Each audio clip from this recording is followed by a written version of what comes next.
Dave, welcome to the TEXO podcast. Good morning. It is, isn't it? It's not a bad morning. So, For a change. the sun is shining in Aberdeen. Give us an idea of your job role at TEXO. Well, my job role is construction manager at TEXO. I have been here for approximately 6 years in November. I kind of deal with the land-based construction stuff from once it comes out of the factory to the installations, the fit-outs, and the final handover with the clients. That's kind of my role. It's changed over the years, obviously. From when we first started out, it was slightly different, but as it's progressed, it's turned into more of a site-based role and dealing with the clients from like their inception of the job to the finish, the completion. So it's interesting. You've been here really from the beginning. Yeah. So what have you seen? What are the biggest changes within TEXO that you've seen in that period? Well, to be honest, when it first started, it was a bit. It was a conglomerate of 11 different companies. It was a bit messy to start with. When Chris came in and kind of not swung the axe a bit, but got rid of, clean the company up. It's progressing better than we always anticipated it would.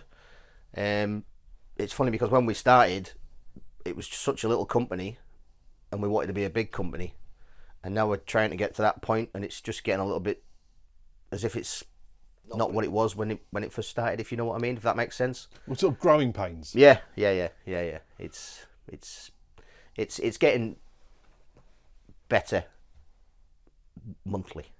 Yeah. So sort of over the last 6 years, Dave, you've obviously seen some massive changes. What's been the biggest difference in your job role over that period of time? I'm spending a lot more time on site these days, and a lot. Initially, when I first started, it was a lot to do with pricing. Obviously, we're trying to get the TEXO name out there, and my role was more to do with costing, pricing, finding work, and it's kind of progressed over the years to more being a site-based construction thing than an office-based job. So I would say 60% of my time is out on site, installing jobs, overseeing jobs. Has the sort of role of, because you're in the Workspace Solutions division run by Richard Lamb, have you found that there's a big sort of shift in diversification? So where you used to be very much oil and gas, Yep. have you seen the diversification a lot? Definitely, because now we've got the HVAC division, which is predominantly land-based, as you know. We've got the factory, which is building. The factory really only deals based with... in Inverurie. The factory only really deals with land-based modules, which are all built in the factory and then split and then, as you know, built up again on site. So yeah, it's shifted. I mean, Aberdeen's predominantly an oil and gas town, but over the years, we have kind of moved. Obviously, we've still got the oil and gas division with John and Kenny and Dave Stewart and stuff like that.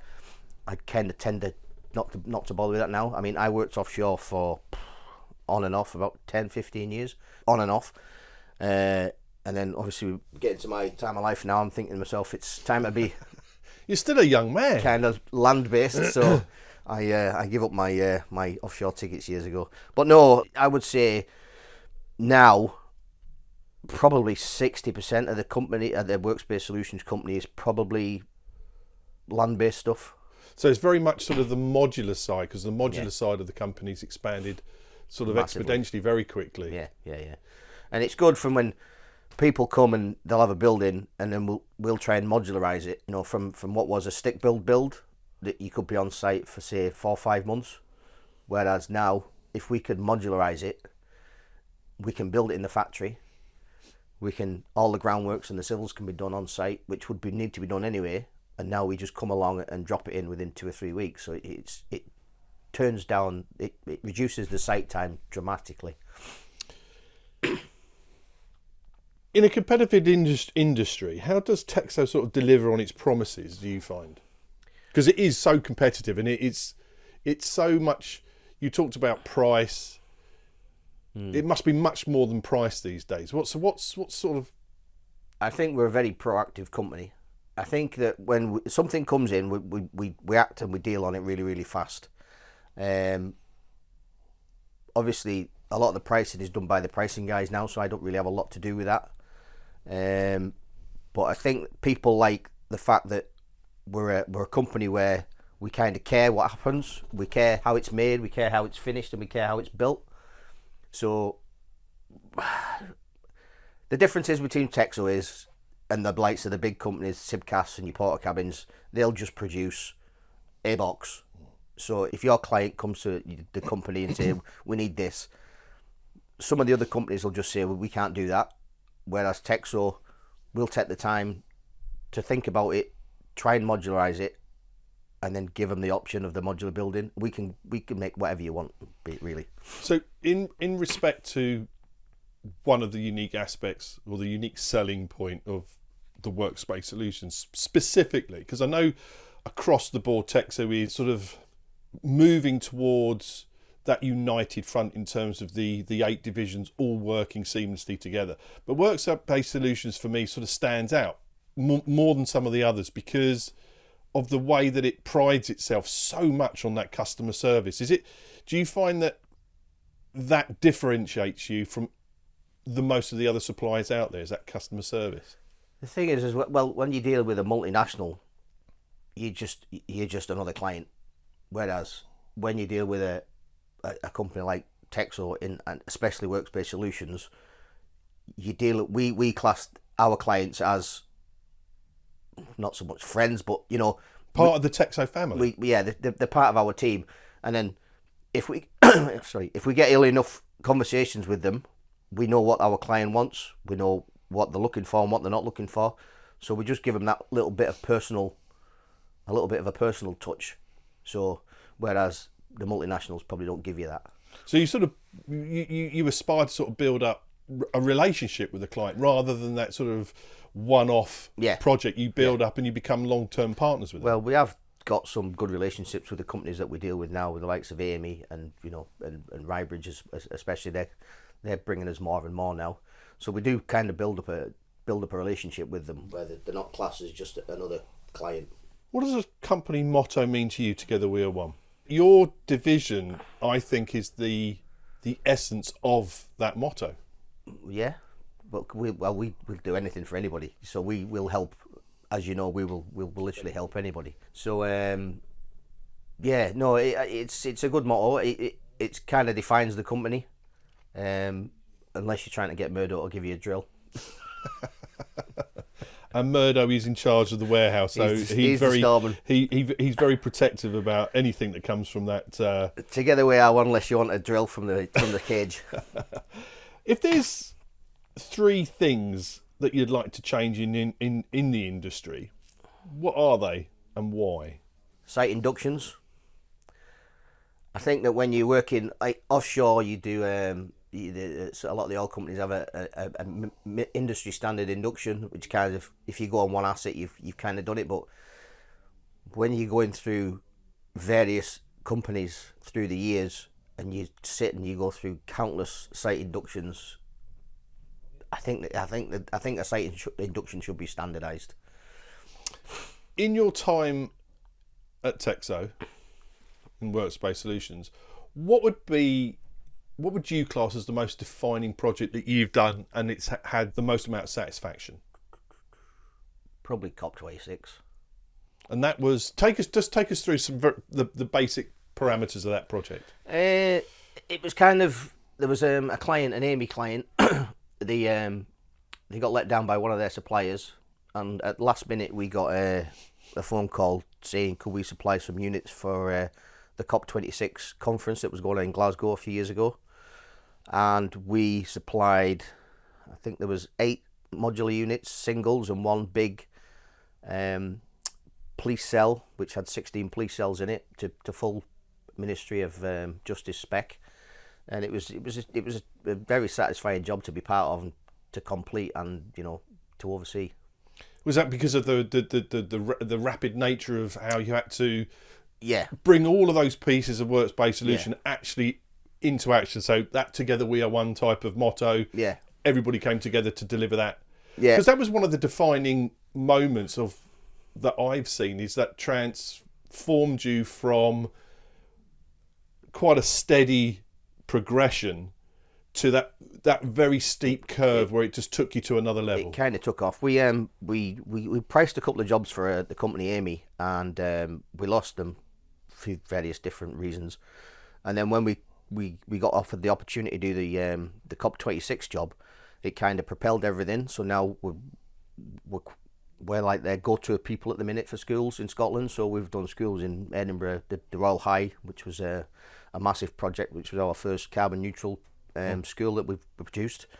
And we've got another 2 or 3 based in Glasgow that were due to be starting. I think they want them in for summer. So that job kind of rocketed us for Amy. And then we see them as, they're a good client.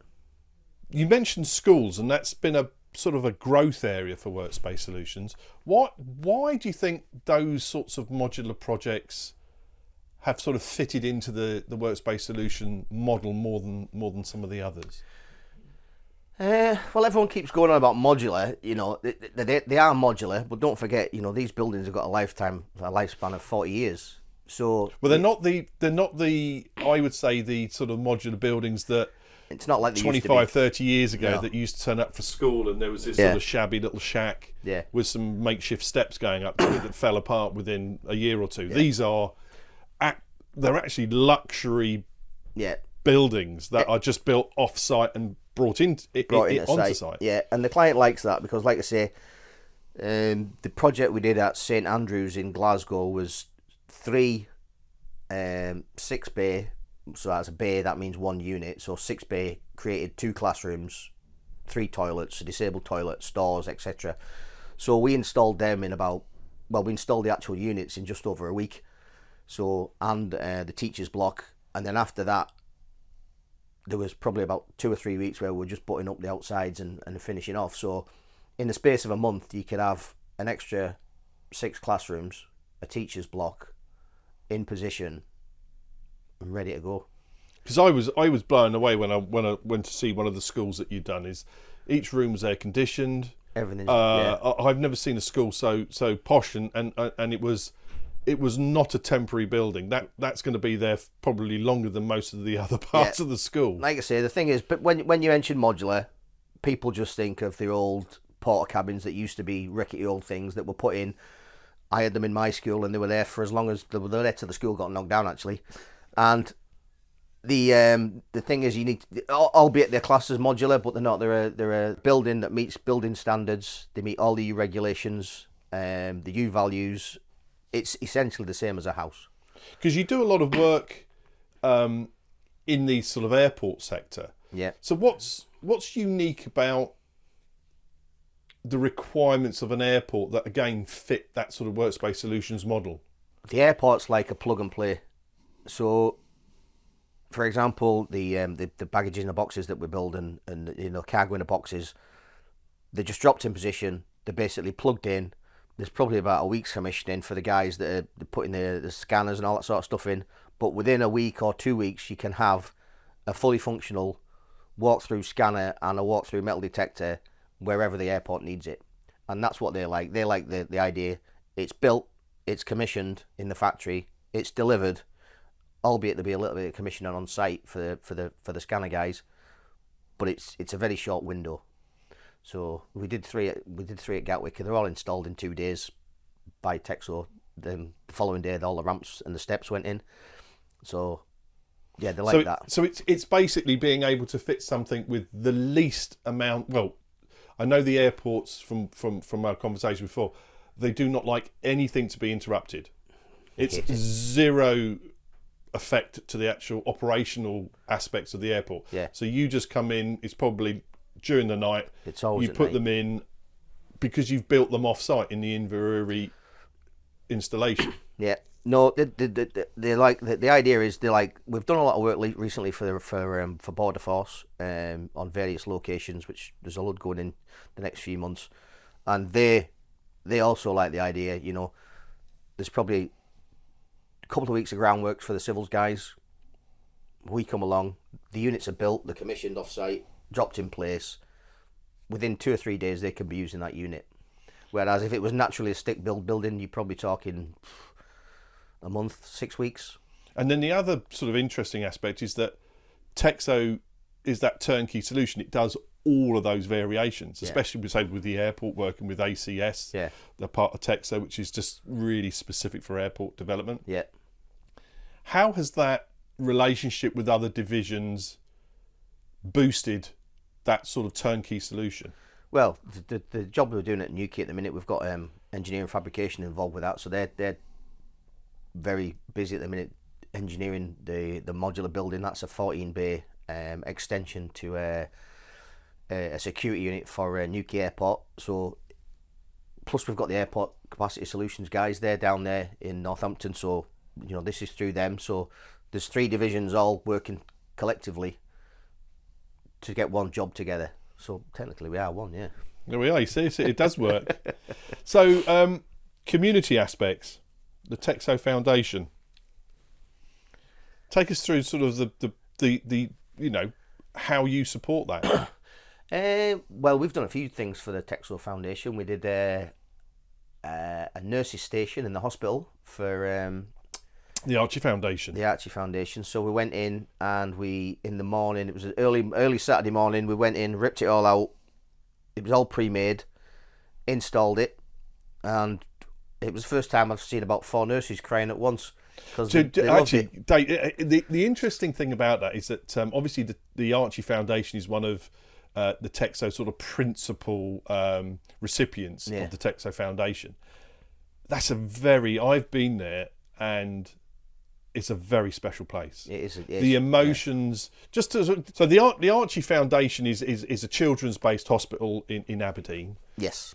For extremely sick children. Yeah. But they really do specialise in being able to support families that don't have the resources to be able to. They're spread over the whole sort of the Scottish area, Aberdeenshire. Yeah.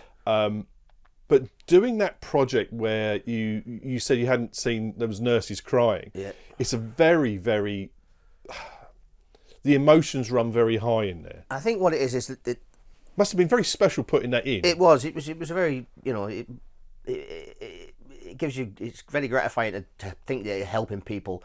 And I know the hospital is funded by various different things, but we put that little workstation in. We kind of made it bespoke for them. It had a fridge so they could, whatever they needed, and computer stations, and we supplied them with a load of tea, coffee, sugar, and sweet and it toys makes a for the difference. kids. It makes a difference to them. And it's when one of the nurses says we have to buy our own coffee. So when they're working in a multi-million-pound hospital, then they have to buy their own tea, coffee, and biscuits. You think to yourself, they need a lot of help. So no, the TEXO Foundation it's not just about cash. It's about, and as you said, you designed and installed an entire workstation. One of the other things I know that Workspace Solutions has got very involved in, because Richard, the MD of Workspace Solutions, he's got a heart of gold when it comes to sort of that. Is the sports day, the sports car. Oh yeah, we do that. Yeah, so we do. I think it's called sports cars in the Shire. Yes. So last year we got I think there's about 50 or 60 sports cars, Porsches, Lamborghinis, all the kind of stuff that I can't afford. We turn up, we put some music on for them. We put the.